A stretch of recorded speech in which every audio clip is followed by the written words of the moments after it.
I was at the New Saints Football Club. It was following a game. I was in the corridor by the tunnel and the dressing room areas, and Keston Davis, one of the TNS players, came walking along. He got this in his hand. It was actually very steamy at the time because he just played in it, and he knows that I save football memorabilia for my own journey, and he said, "I've got this for you, but it's ripped." So I said to him, and he said, "Do you want it?" I said, "Yes, that's fantastic. I'll get it washed.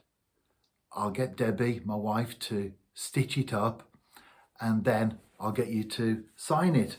Well, this is the shirt, and as you can see there, Keston Davis on the back, and that's the front, so it can't be played in anymore. But when I got it home, I actually thought, I don't want it stitched up.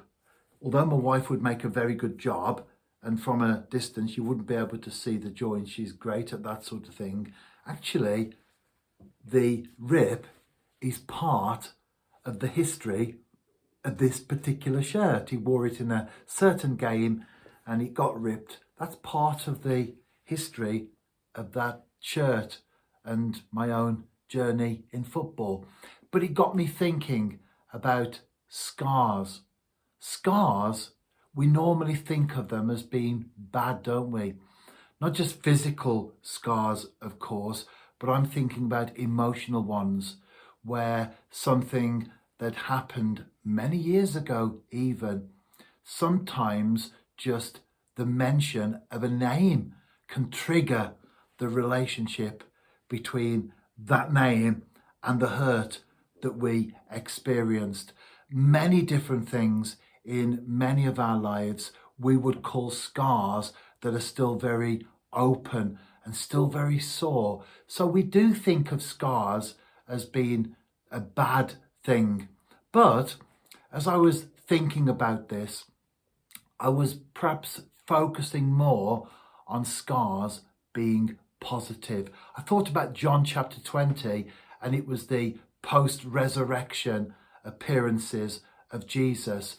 And he appeared to the disciples just after the resurrection. They were in a locked room, and Jesus appeared to them, and he tells us that his hands and his side were still visible through the experiences that he'd gone through during the crucifixion.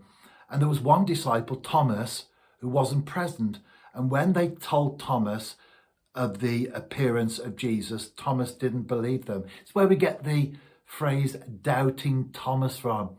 And he said, "I have to see with my own eyes, and I have to put my finger in the wounds of Jesus to be convinced."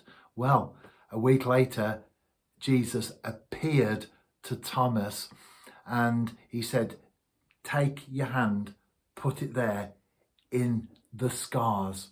And he did, and he believed. But the scars of Jesus weren't scars of hurt. They weren't scars that bring back bad memories. Actually, they were the scars of the resurrection. They were the scars of the experiences that he'd gone through before the crucifixion, but afterwards they became symbols of victory over sin, death, and the cross. And in our life, things happen to us. The older we are, the more things happen. The more we go on in life, the more challenges come our way. What will we allow our scars to become? Will we never move past the hurt, the bitterness, the unforgiveness? And those scars will still be very tender many years later. Or will we confront those things in our lives?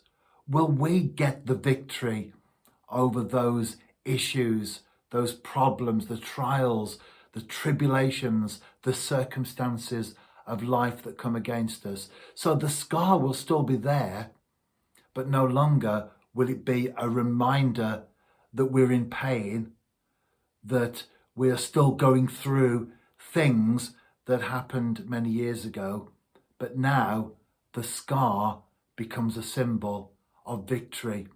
I always think of those people. I've met many over the years, and we've been in conversation, and they've lifted up their shirt and they've showed me the scar that runs all the way down there. That was my operation against some particular thing, and I had the operation and I came through, and I've beaten whatever it was that I needed the operation for. And that's my sign of victory, in a sense, isn't it? And I've come across a few of those over the years. Scars, we all have them, we all pick them up through the course of life. But what that scar then becomes is determined by our response and how we handle it.